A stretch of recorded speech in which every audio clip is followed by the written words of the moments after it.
They say some moments haunt you forever. Not the big, dramatic ones, not the ones you see in movies where everything falls apart in a fiery explosion. No. It's the small, quiet moments, the ones that sneak up on you in the dead of night, whispering in your ear when you're trying to sleep. The ones that replay in your head over and over until they don't feel real anymore. It's been 2 years since that night.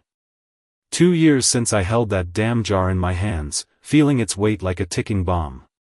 2 years since I looked into the eyes of a man I barely knew and realized that my wife, the woman I had spent years building a life with, had set me up for something I still can't fully understand. And the worst part? I should have seen it coming. I should have noticed the way she'd been looking at me differently. The way she started talking about Daniel more often, slipping his name into casual conversations like he was just another coworker, just another friend. The way her laughter had changed when she talked to him, softer, more playful, like it used to be with me. But I didn't want to see it. I didn't want to believe that the woman I loved was slowly becoming a stranger right in front of me. So when she suggested I go on a hunting trip with Daniel, I said yes. Stupid, right? I thought she was trying to help.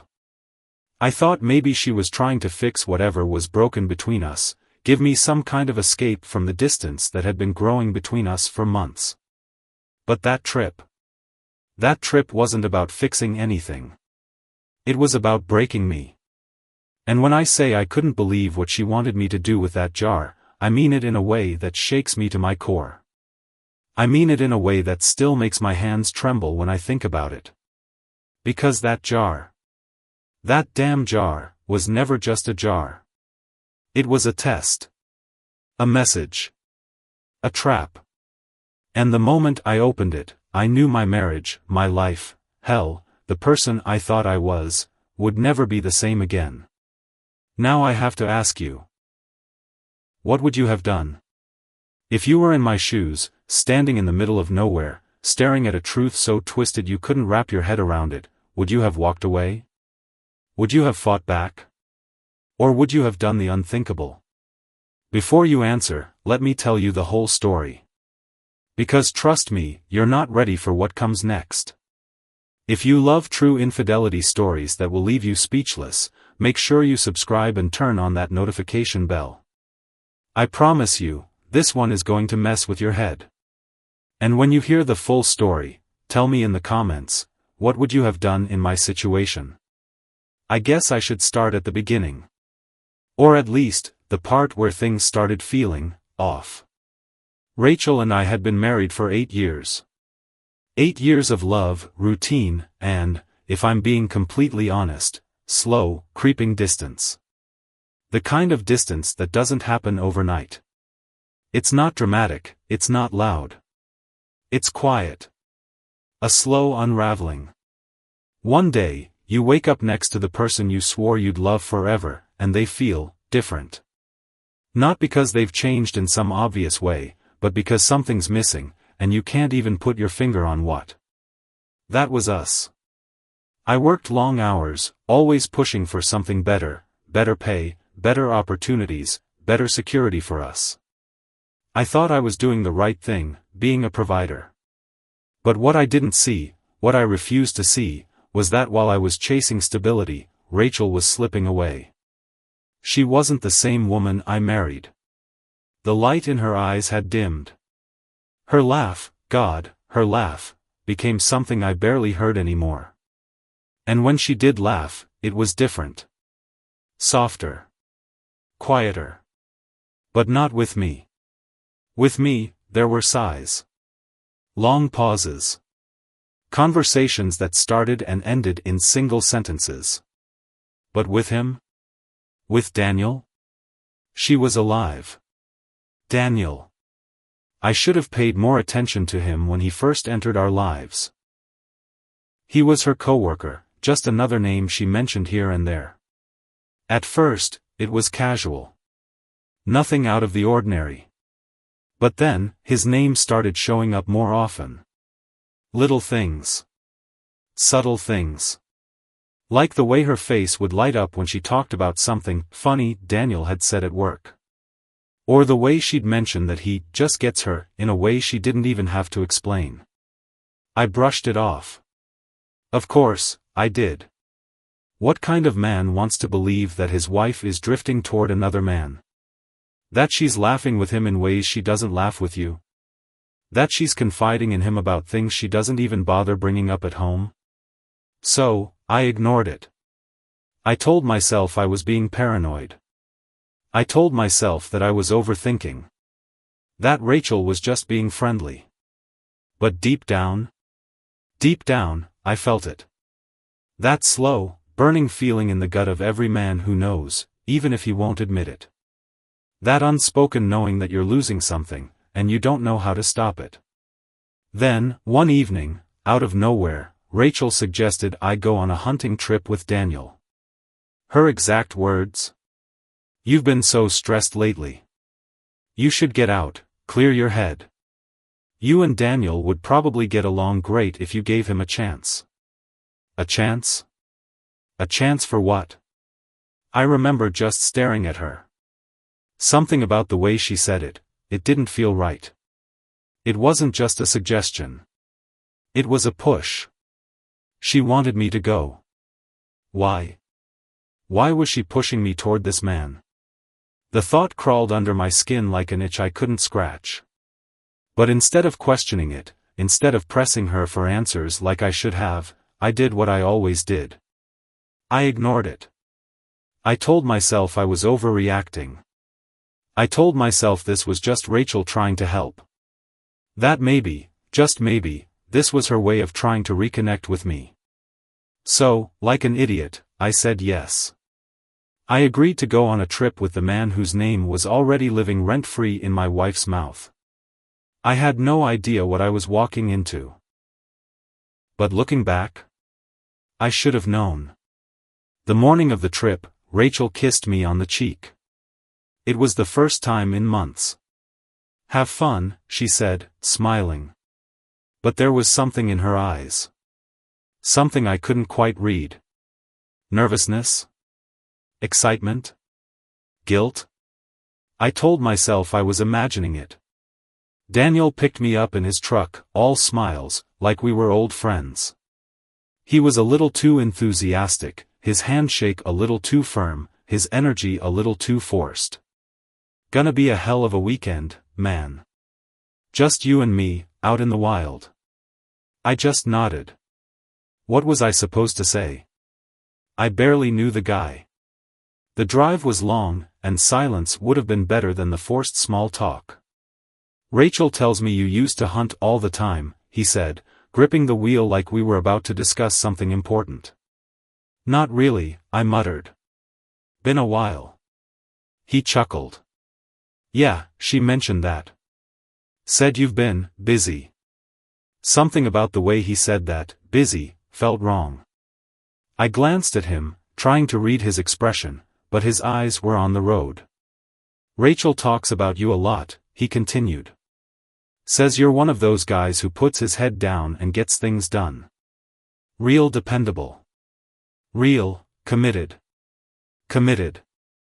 Why did that word feel like a knife? "She say a lot about you?" I asked, keeping my tone neutral. He grinned. "Oh yeah. We talk all the time." My grip tightened on my jeans.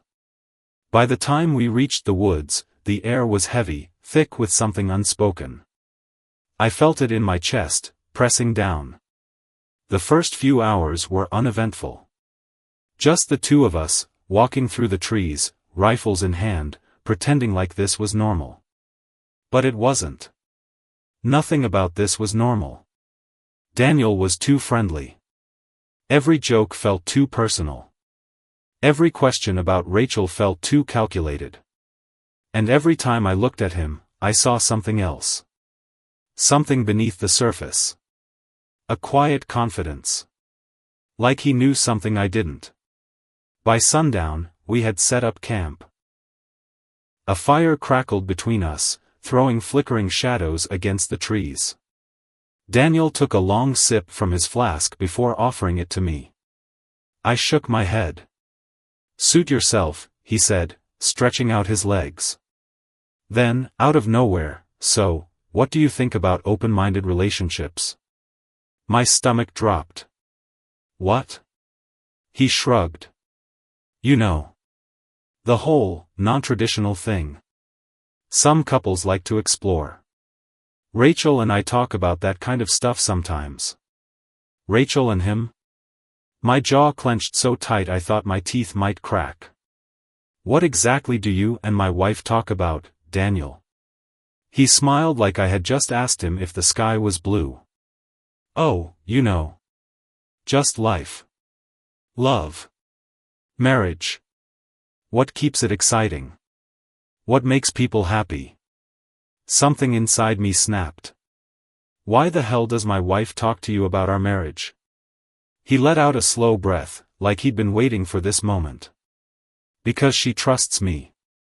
The fire crackled between us, but all I could hear was the blood pounding in my ears. "Rachel thought you'd be into it," he said, voice calm. "She said you might need a little push."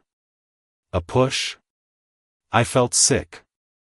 The pieces clicked together, one by one, and I didn't like the picture they painted.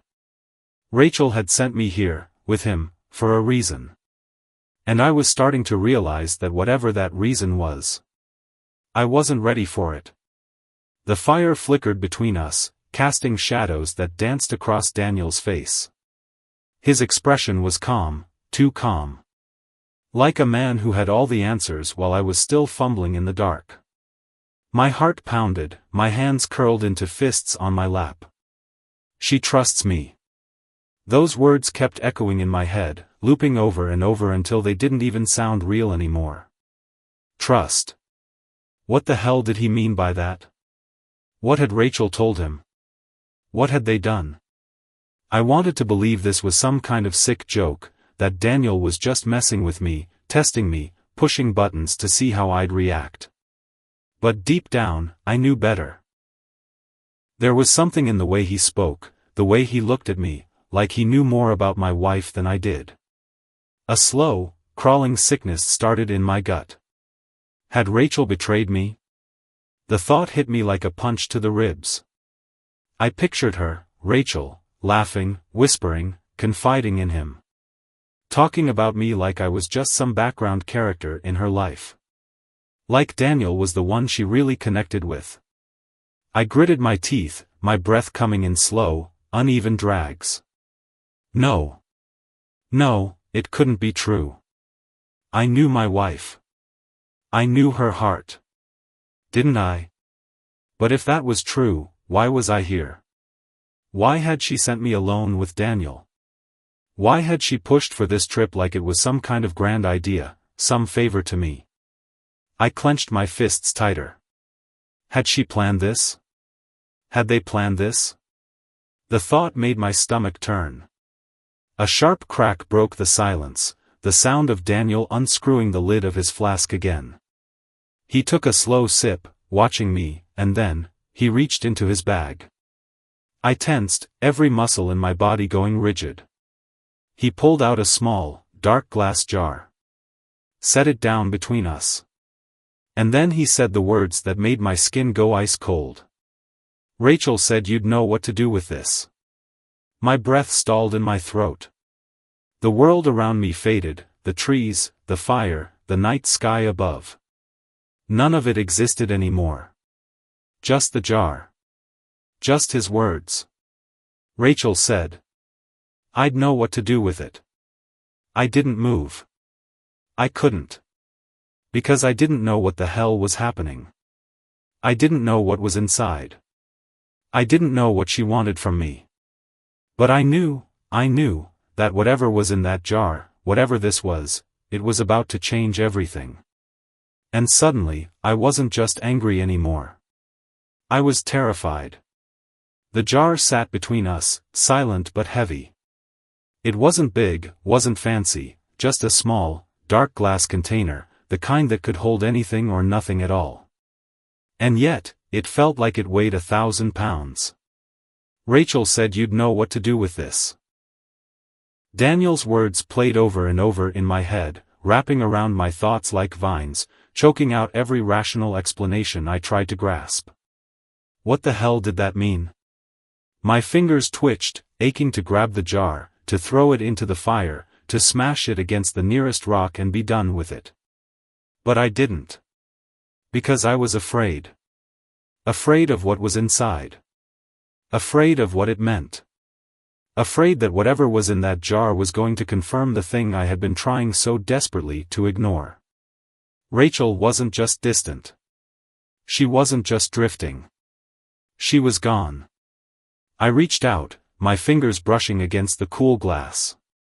My pulse hammered in my ears. Daniel didn't move, didn't speak. He just watched me, his expression unreadable. Slowly, I unscrewed the lid. The faintest scent of something floral, Rachel's perfume, drifted up. And then, sitting at the very bottom, neatly folded, was a single slip of paper. A note. With shaky fingers, I pulled it out, unfolded it. My eyes scanned the words, my stomach twisting tighter with every letter. If you love me, you'll understand. Trust me. I read it again. And again. My breath felt sharp, like I had swallowed glass. What the hell did she mean? Understand what? Trust her how? I lifted my head, my eyes locking onto Daniel's. He was smirking now. Starting to get it? My hands curled around the note, crumpling it in my fist. What is this? My voice was low, dangerous. Daniel exhaled slowly, like he was savoring the moment. Then he leaned forward, elbows resting on his knees. Rachel and I, we share things. The words slid between my ribs like a blade. She thought you might enjoy this. Everything inside me froze. Share things. Enjoy this. The meaning slammed into me all at once, so fast and brutal that for a second, I thought I might be sick. This wasn't just a hunting trip. This was a setup. A test. A sick, twisted invitation. Rachel had sent me here knowing what Daniel was going to say. Knowing what Daniel was going to offer. Had she planned this? Had they planned this together? Had she been waiting for my reaction?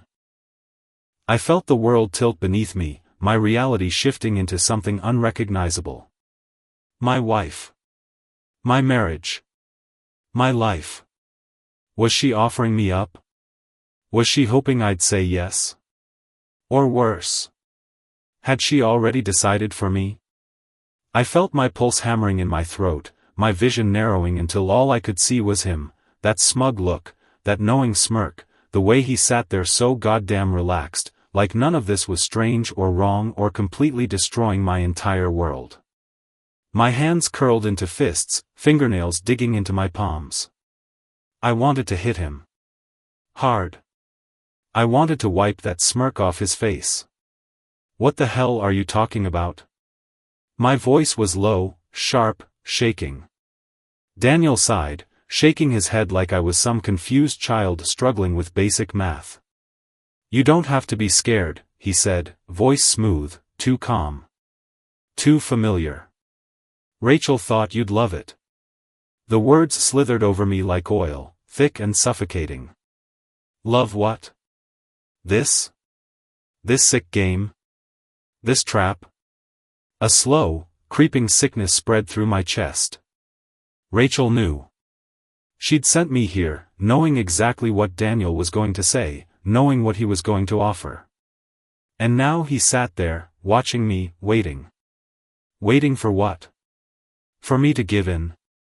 For me to be like him. For me to say yes. Rage climbed up my spine, hot and uncontrollable. I shot to my feet, my chair scraping against the dirt. Tell me the truth, Daniel. My voice was pure venom. He didn't flinch. He didn't even blink. He just smiled. I already did. A roaring sound filled my ears, my breath coming in ragged, uneven bursts. I wanted to kill him. I wanted to grab him by the collar, drag him out into the darkness, and make him regret every single word that had just left his mouth. But beneath the rage, beneath the pure, unfiltered hatred, there was something else. Something worse. Something I didn't want to acknowledge. A tiny, sick voice in the back of my mind whispering. What if she's right? What if Rachel thought she was doing me a favor? What if this, all of this, wasn't a betrayal, but a gift? My stomach twisted, my own thoughts turning against me. No. No. This wasn't normal. This wasn't okay. But then why did part of me hesitate? Why didn't I just leave? Why didn't I walk away? Because I needed to know. I needed to hear it from her. I needed to see her face when I asked the question that had been burning inside me since the moment I unscrewed that jar. Did you want this? Did you plan this? Did you ever really love me? Daniel was still watching me, waiting. Waiting for me to make a choice. I took a slow, shaking breath. There were only two options. I could stay. I could go along with this sick, twisted game. I could convince myself that this was just how things were now, that my marriage could still be salvaged if I just played by Rachel's new rules. Or I could walk away. I could leave this camp, leave this conversation, leave her. And if I did that, if I walked away, there would be no coming back. This was it. The moment that would define everything. And as I stood there, staring at Daniel, at the firelight flickering across his smirking face, at the jar still sitting between us like an open wound, I realized something. I wasn't just deciding my next move. I was deciding who the hell I was going to be. I didn't sleep. I sat by the fire for hours after Daniel crawled into his tent, staring at the jar, my mind a war zone of thoughts I didn't want to have. Every time I closed my eyes, I saw Rachel's handwriting, those 5 words looping endlessly, if you love me, you'll understand. Understand what? That our marriage was a lie? That she had been planning this for God knows how long? That the woman I swore my life to had offered me up like some kind of sick experiment? I felt like I was drowning, gasping for something solid, something real, but nothing made sense anymore. The moment the sun peeked through the trees, I was already throwing my stuff into my bag, my hands moving on their own. I wasn't staying here another second. Daniel stirred, rubbing his face as he stepped out of his tent, stretching like he had just woken up from the best sleep of his life. Heading out early? He asked, voice thick with amusement. I didn't answer. I didn't trust myself to speak because I knew, if I opened my mouth, I wouldn't stop. He grinned. Don't be mad, man. Rachel told me you might be stubborn at first. I froze. At first? His smirk deepened. Yeah. But once you let go of all that old-fashioned guilt, you'll see things the way we do. We. I had heard enough. Without another word, I grabbed the jar, shoved it into my bag, and started walking. Daniel didn't stop me. He just laughed. The drive home felt like a fever dream. Everything blurred together, the road, the passing cars, the constant thudding of my heart. I kept rehearsing what I was going to say to her, how I was going to demand the truth, how I was going to throw the jar at her feet and make her explain herself. By the time I pulled into the driveway, I was shaking. I got out, slammed the door behind me, and stormed inside. Rachel was sitting on the couch, legs tucked under her, scrolling through her phone like she hadn't just destroyed everything. Like she hadn't sent me into the woods with a man who spoke about our marriage like it was his to discuss. She looked up as I entered, eyes widening slightly at the sight of me. You're home early. I didn't answer. I pulled the jar from my bag and threw it onto the floor, the glass hitting the hardwood with a sharp clatter. What the hell is this, Rachel? My voice was raw, cracked. She didn't even flinch. Didn't blink. Didn't react the way a guilty person should react. Instead, she just looked at the jar, then back at me. And she smiled. I thought you'd finally understand me. The air left my lungs. I had expected her to deny it. To get angry. To defend herself. But this? This eerie calm? This certainty? I felt like I had walked into someone else's life. Understand what? I demanded, voice barely above a whisper. She sighed, standing slowly, like she was preparing to explain something complicated to a child. That love isn't just one thing, she said, stepping toward me. That there are different ways to be happy. To be free. I took a step back. Free? Her head tilted slightly, her expression soft, patient. Daniel and I, we wanted to help you see that. We. That word again. My stomach turned. Help me? I let out a hollow laugh, shaking my head. By sending me out there like some kind of opportunity, she finished for me, and my skin crawled. An opportunity for what, Rachel? She sighed again, rubbing her temples like I was exhausting her. For a better version of us. The words knocked the wind out of me. A better version of us? I repeated, stunned. Rachel nodded, stepping closer, voice dropping to something soothing, like she thought she could talk me down from a ledge. You work so hard, she murmured. You put so much into our life, into our future. But you're always stressed. Always exhausted. You don't see what I see. I stared at her, heart slamming against my ribs. And what do you see? Her lips curled into something gentle, pleading. A man who needs more than he's allowing himself to have. I let out a breath, shaking my head, trying to process the insanity of what I was hearing. So your solution was to, what? Hand me over to your coworker like a goddamn science experiment. She laughed. Laughed. Soft. Dismissive. It's not like that. Then what is it like? I snapped, voice sharp. Because from where I'm standing, it looks like you wanted me to. I stopped.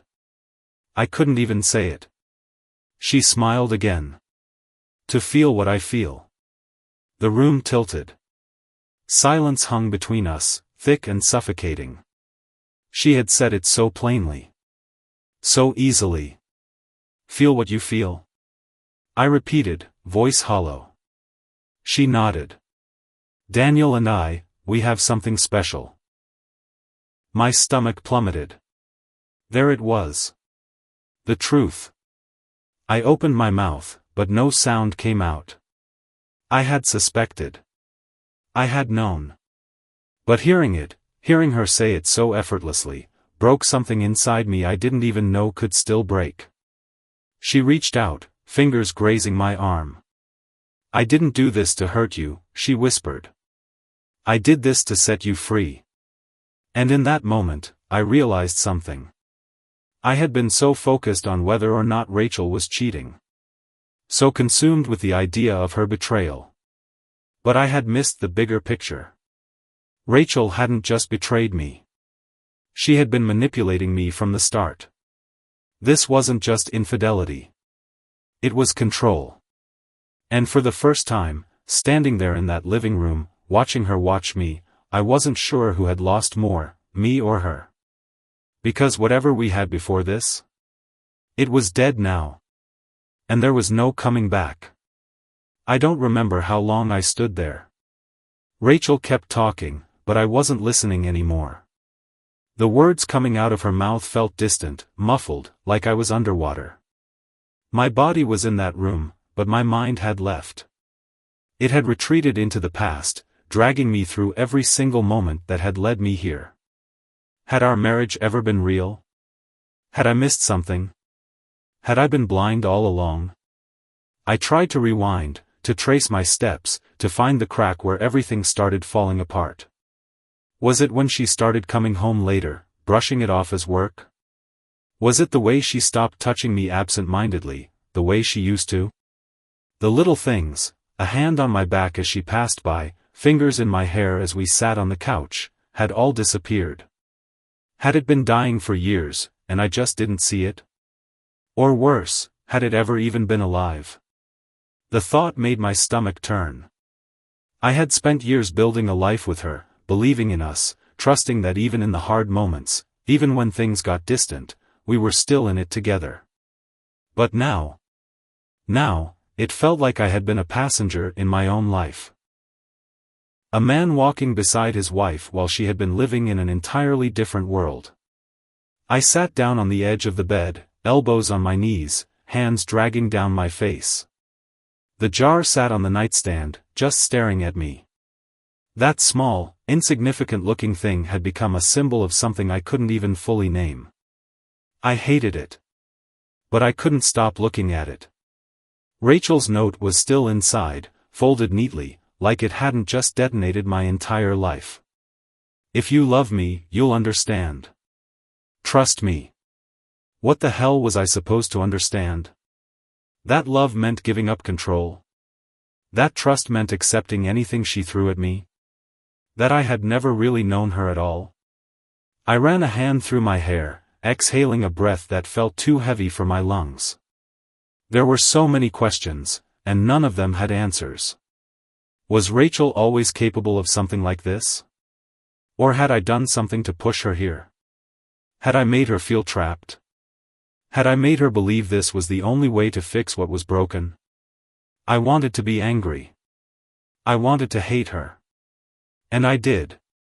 I did. But beneath the anger, beneath the disgust and the betrayal, there was something else, something I hated even more than her choices. Doubt. A whispering voice in the back of my head, asking questions I didn't want to answer. What if she was right? What if this was who she had always been, and I had never seen it? What if, deep down, I had always been the outsider in my own marriage? The jar sat there, silent and unopened, like it was waiting. Waiting for me to pick it up. Waiting for me to make a decision. Waiting for me to choose who I was going to be next. And that was the part that scared me the most. Because I didn't know the answer. Not anymore. I sat there for what felt like hours, the jar still sitting beside me like a loaded gun, waiting to go off. I could feel it in my bones. This was a crossroad, a moment that would split my life into before and after. I thought about everything. The long nights I spent working while Rachel was out with friends. The way she started wearing perfume again, but only when she left the house. The way her laughter became something that belonged to someone else, something that never seemed to reach me anymore. Had this all been inevitable? Had she been waiting for me to wake up, to understand her? Or had she just been playing me all along? The worst part? I would never really know. Not unless I opened that jar. But I couldn't. I wouldn't. Because some truths, some answers, are worse than the questions themselves. So now, I ask you, what would you have done? Would you have opened it? Would you have demanded the truth, no matter the cost? Or would you have walked away, knowing that some things, some betrayals, can never be undone? Tell me in the comments. Was I overreacting? Was this just a twisted version of love, or was it something far darker? And if you want more shocking infidelity sagas, stories that will make you question everything, subscribe now and turn on notifications. Because trust me, the next one will leave you speechless. And remember, sometimes, the person you trust most is the one pulling the strings. And sometimes, it's better to never open the jar.